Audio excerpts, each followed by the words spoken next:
Today we will revise the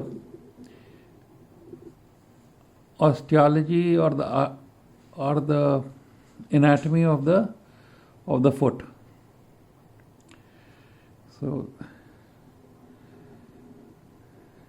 supposing this is the calcaneum, and this projection that you see is the sustentaculum talli. Then here is the cuboid bone. Here you see the navicular, and under the navicular, between the sustentaculum talli and the navicular, you see, this is the navicular, you see the head of the talus. This head of the talus is supported by the spring ligament, so that it doesn't herniate between the sustentaculum talli and the navicular, because if that happens, that is called as vertical talus. Here are the three cuneiforms.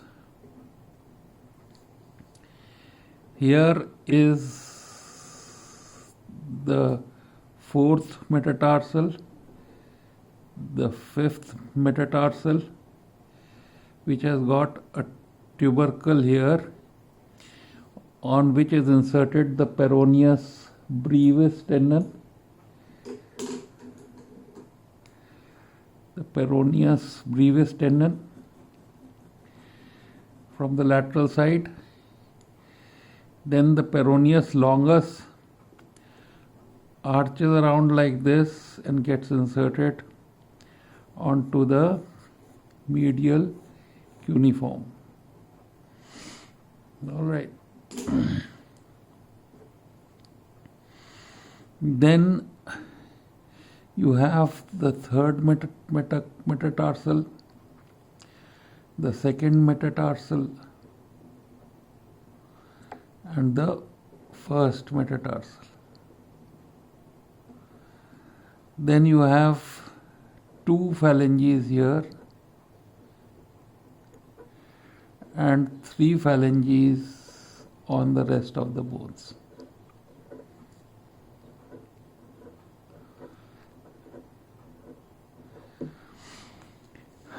So,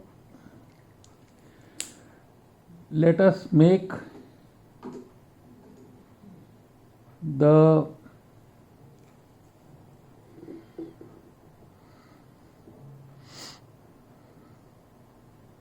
here you have a retinaculum, which is called as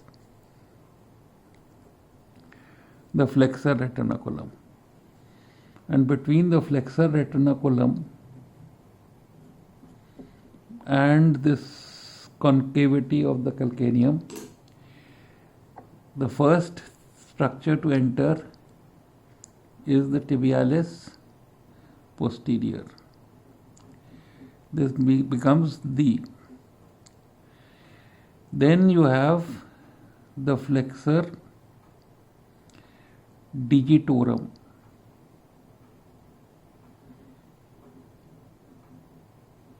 The D, the doctors are not here formula. The flexor digitorum, which would go to the four phalanges. Then you have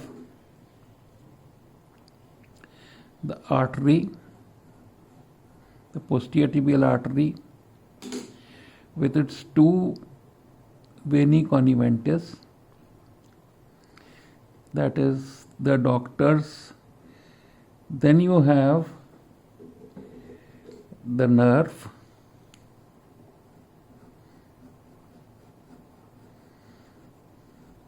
and finally you have this is the posterior tibial nerve, this is the posterior tibial artery, this is the flexor digitorum longus, and this is the tibialis posterior. So the doctors are not here.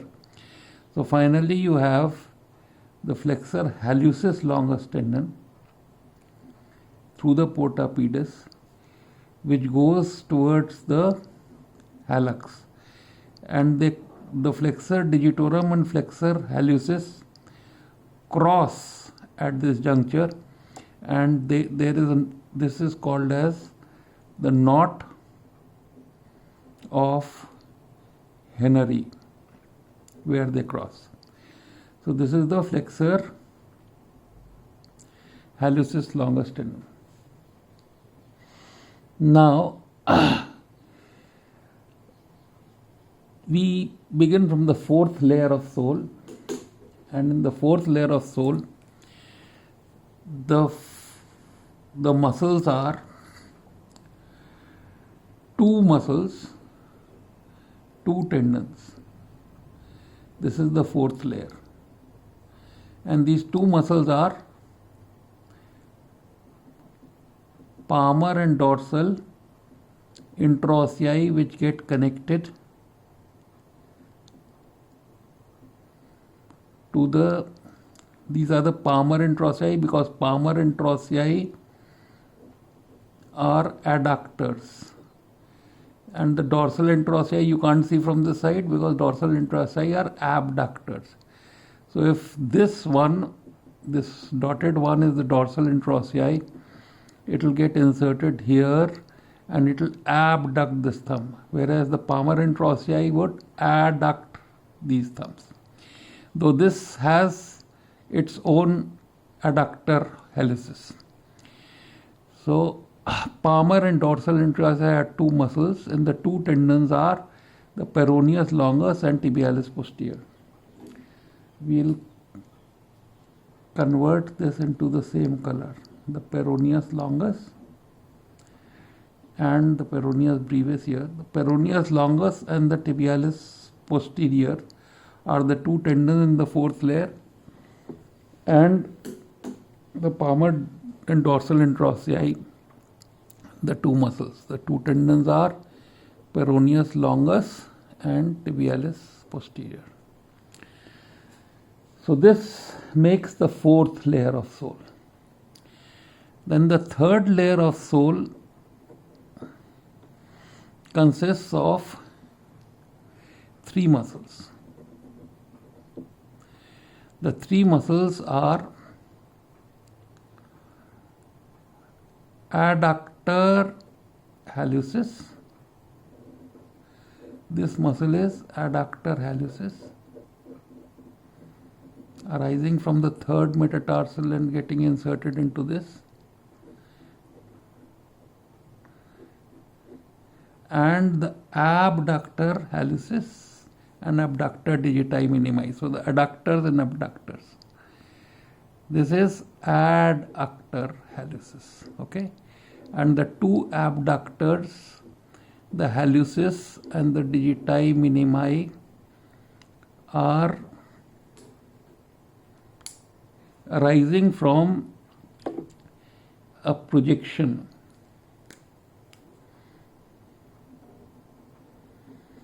which is the medial calcaneal tuberosity here. So they are arising from this and going to the hallux and the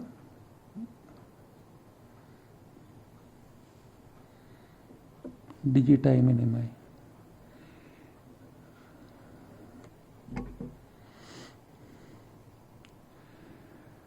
The second layer of sole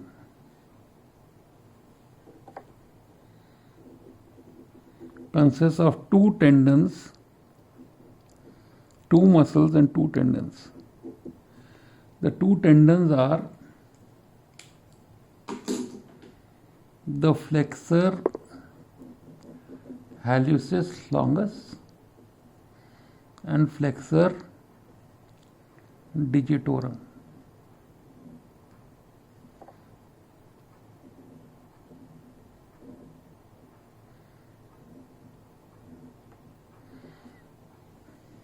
So the two tendons are flexor digitorum longus and flexor hallucis longus, and the two muscles are, one muscle is inserted onto the flexor digitorum longus tendon arising from the calcaneum. This muscle is called as flexor digitorum accessorius.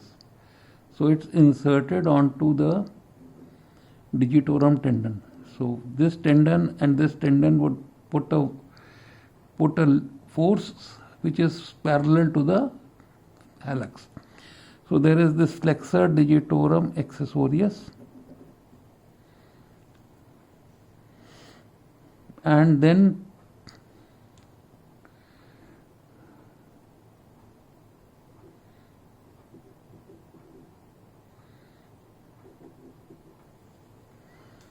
the lumbricals. So one muscle inserts onto the flexor digitorum and the other muscle arises from the flexor digitorum tendon, that is the lumbricals.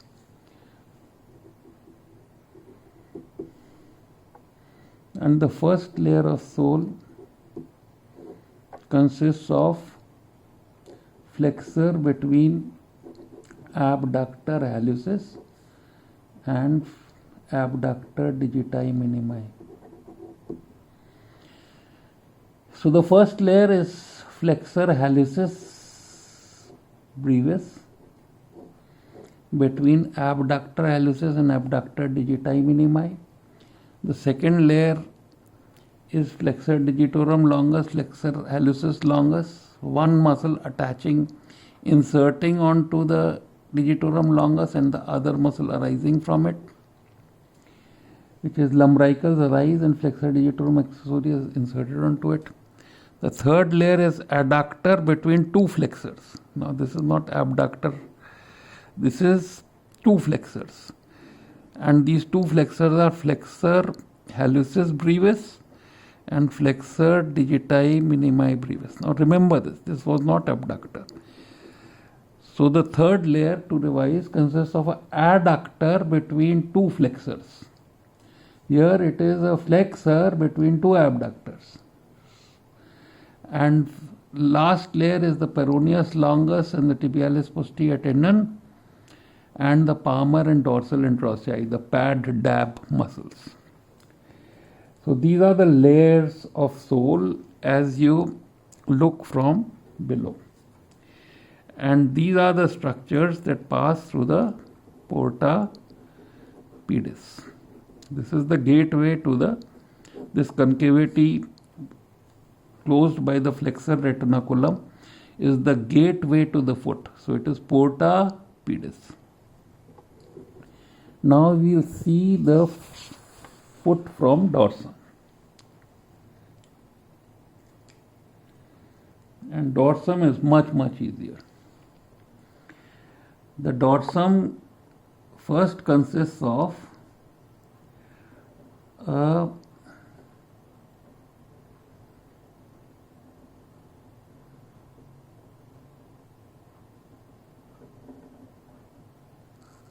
talus.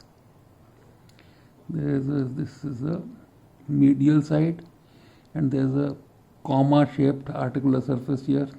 All this is also articular surface which is grooved in between like this. And then you have a tubercle, medial tubercle, which has a groove which passes the flexor, which passes the tendon of flexor hallucis longus. All right. This lies in the malleolus, the medial malleolus on this side and the lateral malleolus on this side. And from this medial malleolus, you have the deltoid ligament on this side, and from the lateral malleolus, you have the tibio-talar ligament on this side. So the tibio-talar ligament on this side of the tubercle, the flexor hallucis longus in between, and the deltoid ligament from this side. Now under this talus lies the calcaneum. And as I told you, you can't see the calcaneum in between, but you see the sustentaculum tali of the calcaneum. On this side, you see the anterior part of the calcaneum, which is the anterior calcaneal tuberosity. And here you see So here you see the sustentaculum tali supporting half of the talus, and here you see the navicular bone. On this side you see the cuboid, and there you see the three cuneiforms, and here you see the metatarsals.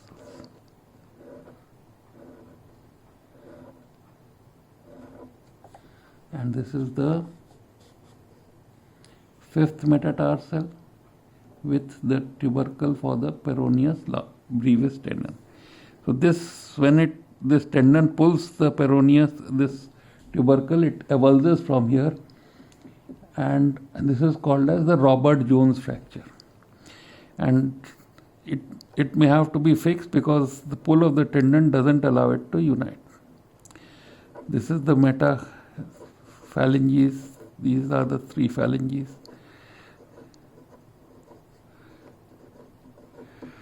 And the structures that pass in the background, you will see the dorsal interosseous muscles here.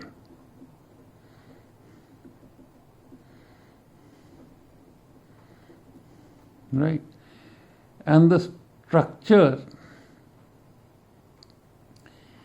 is remembered by the Himalayas are not dry places. And along this, so what is the? The is the tendon of tibialis anterior attaching on the medial cuneiform. When you dorsiflex your foot, you would be able to see this tendon. Then Himalayas means the tendon which is going to the hallux, extensor hallucis longus. So this is tibialis anterior, this is extensor hallucis longus. Then you have the artery which goes and gets into the first dorsal interosseous space. This is the tibialis anterior artery with its vena coniventis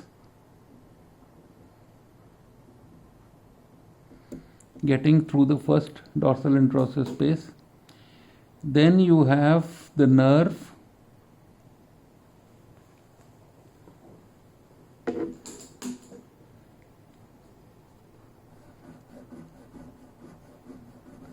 the anterior tibial nerve. This artery is also called as dorsalis pedis, but it is the terminal branch of anterior tibial artery. So you have the anterior tibial nerve, and so this is the anterior tibial nerve. Then you have the extensor digitorum, correct?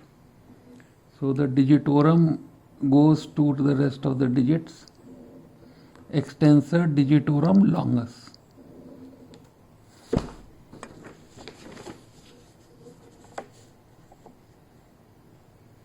So you have the extensor digitorum longus, and finally you have the peroneus tertius. So this tendon gets inserted onto the cuboid. So this is the peroneus tertius. And here you have the peroneus longus, peroneus brevis getting inserted on the fifth metacarpal tubercle. And here you have the peroneus longus going under and getting inserted onto this cuneiform, forming an arch with the tibialis anterior holding the midfoot in an arched position or in a concavity. So this forms a hook, the peroneus longus and the tibialis anterior, and this tendinous arch tends to maintain the lateral and the medial longitudinal arches of the foot. So the tibialis anterior, the extensor hallucis longus, the anterior tibial artery, the anterior tibial nerve, the extensor digitorum longus, and peroneus tertius. Then there is one muscle which arises from the anterior calcaneal tuberosity, and this muscle is called as extensor digitorum brevis because there is a longus, and this goes and inserts into the tendon of the extensor digitorum longus, giving the pull, making the pull vertical instead of medial, because all the muscles are coming from the medial side. So this is the dorsum of the foot, and then you must learn to draw the lateral or medial side of the foot. So we'll draw the medial side first. This is the posterior tubercle, this is the talus, here is the neck and the head, and there is a beak shaped projection like this. On this side you have the calcaneum, and this calcaneum has a sustentaculum tali, right? Sustentaculum tali here. Here you have the navicular bone, and the head of the talus is resting on a ligament which is the spring ligament. From the navicular you have the medial cuneiform and the metatarsal, and you have the phalanges here. And of course here you have the tibia, and this tibia is going up like this, and here you have the tendoacheles, which goes into the gastrocnemius muscle and the plantaris. Here you have the posterior capsule, and from this medial malleolus to the calcaneum there is the flexor retinaculum, through which pass the doctors are not here. So this is the porta pedis and the tibialis posterior, the flexor digitorum longus, the artery, the nerve,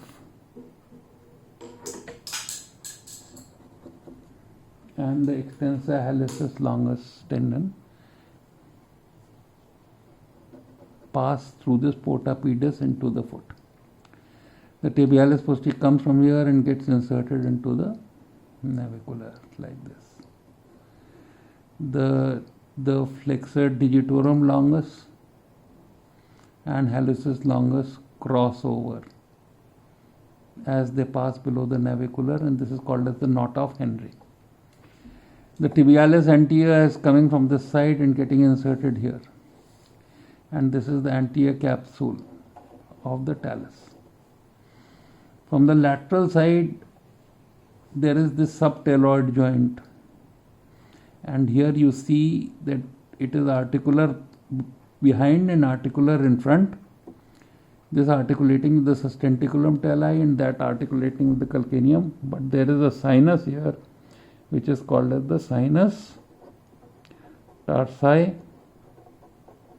and which has got a ligament attaching the calcaneum to talus, a very strong ligament, which is called as the interosseous talocalcaneal ligament. So this is the anatomy of the foot, and I think today the postgraduates and undergraduates should be able to revise it so that they don't forget. Thank you.